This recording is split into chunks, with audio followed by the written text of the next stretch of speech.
A pair of drivers filed a class action lawsuit against Nissan, alleging that its rogue vehicle's rear windshields can spontaneously explode while parked and in motion, causing shards of glass to fly through the cars. The complaint claimed that Nissan knew about the defect in 2021 to 2025 rogue vehicles, but failed to notify owners or initiate a recall. The lawsuit states that the rear windshields can fail before the end of the expected lifespan and within the vehicle's 3-year, 36,000-mile warranty.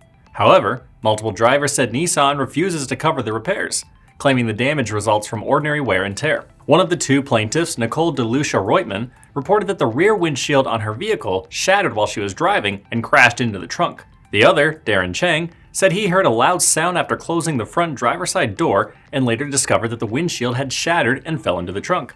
The vehicles had approximately 9,400 and 12,300 miles on them respectively. Hundreds of complaints submitted to the National Highway Transportation Safety Administration also mentioned windshields shattering unexpectedly.